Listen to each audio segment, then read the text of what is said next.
It was Friday night, at Danny's Tavern, a smoky little bar in a small American town. Locals called it police turf. Inside, neon lights flickered above the jukebox. Country music hummed in the background. At a corner table, two black men sat quietly. Twins, Daniel and David Thompson.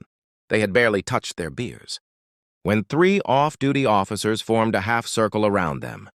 "Hey, you two!" Brett Coleman sneered. "This isn't the kind of place for people like you. You'd better leave, before things get complicated." The bar grew heavier, quieter. A few patrons glanced over, then quickly looked away. Everyone knew better than to interfere.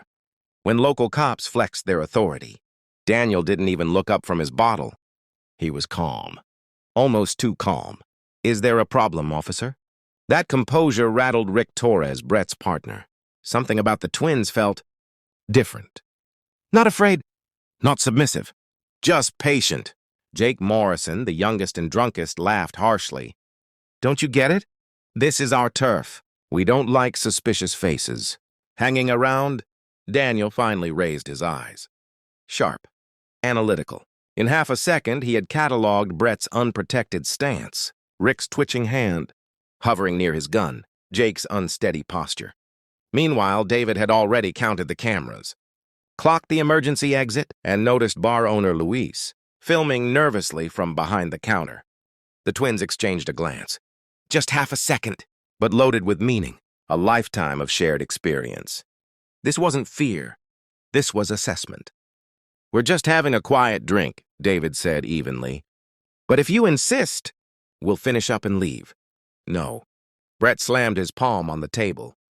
Bottles rattled. "You're leaving now, and you're gonna thank me for not making this worse." Daniel stayed seated, his mind flashing back. Two black kids, just 15, stopped and humiliated by cops for nothing. Back then, they had lowered their heads, but they weren't kids anymore. David reached slowly for his wallet. "Maybe you should show us your IDs, just to make sure you're really officers." The bar froze. A dangerous calm spread across the room. The confrontation spilled outside, under dim streetlights. Brett shoved Daniel against a car hood. "You think you're our equals?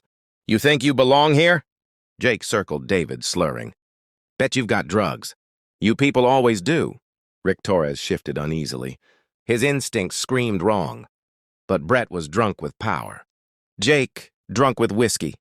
Daniel remained still, eyes scanning angles, exits, weak points. Memories of Fallujah 2011. 3 insurgents, 3 seconds to decide. Survival was calculation.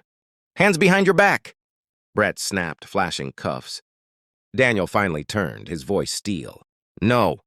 The word dropped like a bomb. The officers blinked. Civilians never said no. "What did you say?" Brett roared. "I said no. We've committed no crime. You try to cuff me again, and you'll regret it." David stepped forward, calm as stone. "He's not threatening you. He's warning you." Jake lunged with his baton. The weapon sliced air, but never touched. David shifted just 2 inches. Smooth, precise, tactical. Jake stumbled forward like a rookie. Rick saw it. He knew. Combat training. Elite training. These weren't ordinary civilians. "Brett!" Rick hissed. "Stop now!" But it was too late. Before Brett could regain control, a female voice cut through the night. "Actually, this ends right now." From the shadows, a black woman in a tailored suit stepped forward, badge glinting under the lights. "I'm Assistant District Attorney Lisa Monroe," she announced. "And I just witnessed 3 armed, drunk officers commit multiple crimes. Harassment, assault, abuse of power." The color drained from Brett's face. David folded his arms, finally smiling. "Good to see you again, prosecutor." Lisa's eyes flicked recognition. "Commander Thompson." She turned to Daniel. "Captain Thompson." The parking lot fell deathly silent. Brett staggered. "Wait, Captain?" "Commander, what are you talking about?" Daniel straightened, his presence shifting from calm to commanding. "Captain Daniel Thompson, United States Army, Ranger Battalion, West Point instructor." David's voice followed like a hammer. "Commander David Thompson, United States Navy SEAL Team 6, 3 tours overseas."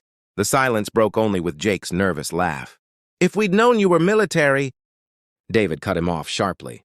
So you're saying it's fine to harass civilians? Just not us. Louis stepped out, phone recording.